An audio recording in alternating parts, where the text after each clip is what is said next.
Thyroid disorder thyroid gland के काम में गड़बड़ी आने से होता है।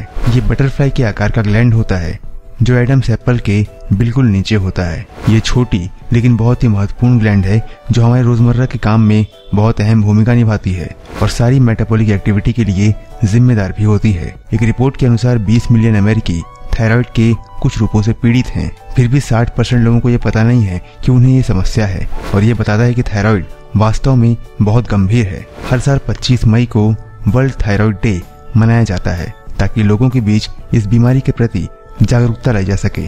तो आज की इस वीडियो में हम आपको 7 ऐसे संकेत बताने जा रहे हैं जिनके माध्यम से आप आसानी से जान पाएंगे कि आपका थायराइड ठीक से काम कर रहा है और डॉक्टर के पास जाने का ये सही समय है या नहीं। सबसे पहले जान लें कि थायराइड के 2 प्रकार आपको सबसे ज्यादा प्रभावित करते हैं। पहला है हाइपोथायराइडिज्म और दूसरा हाइपरथायराइडिज्म। दोनों हैं तो थायराइड ही, लेकिन दोनों ही बहुत ही अलग अलग अवस्थाएं हैं। दोनों के लक्षण अलग अलग हैं और दोनों में ही अलग तरह से रहन सहन में बदलाव करना पड़ता है।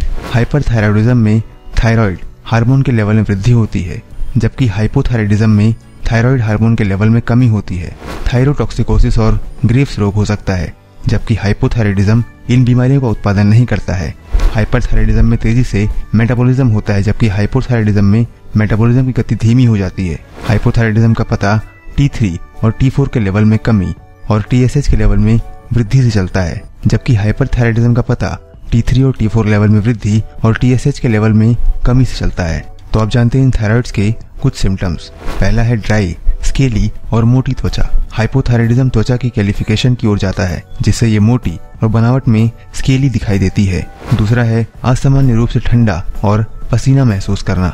थायराइड ग्लैंड हमारी बॉडी के लिए थर्मोस्टेट की तरह है। इसका अर्थ ये है कि ये बॉडी में तापमान को कंट्रोल करता है। अगर हार्मोन उत्पादन बढ़ जाता है तो यह असामान्य रूप से बॉडी का मेटाबॉलिज्म बढ़ाता है, जिससे आपको बहुत गर्मी और पसीना महसूस होता है। अगर बॉडी में थायराइड हार्मोन की कमी होती है तो रोगी को बॉडी का तापमान कम और ठंड महसूस होने लगती है। इसके बाद है बालों का झड़ना या फिर पतले बाल होना। बालों की ग्रोथ थायराइड ग्लैंड के साथ सही कामकाज पर निर्भर करता है। थायराइड ग्लैंड के द्वारा उत्पादित हार्मोन के लेवल में परिवर्तन बालों की ग्रोथ में बदलाव का कारण बन सकता है। हार्मोन के ज्यादा उत्पादन से बाल स्कैल्प से पतले हो जाते हैं, जबकि हार्मोन के कम उत्पादन बालों के झड़ने का कारण बन सकता है। इसके बाद है अनियमित पीरियड्स। अगर आपको पीरियड्स में प्रॉब्लम का सामना करना पड़ रहा है तो इसका कारण अनुचित थायराइड हो सकता है। पर्याप्त हार्मोन की कमी से पीरियड्स हैवी, लंबे समय तक और बहुत जल्दी होने का कारण बनता है, जबकि हार्मोन के प्रचुर मात्रा में उत्पादन से आपके पीरियड्स हल्के होते हैं। इसके बाद है असामान्य बाउल एक्टिविटी।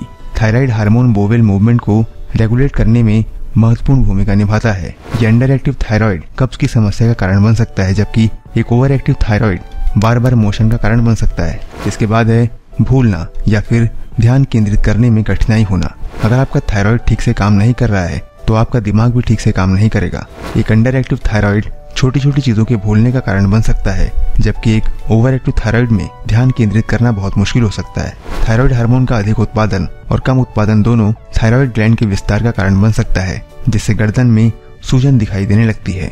इसके बाद है डिप्रेशन या अचानक चिंता होना।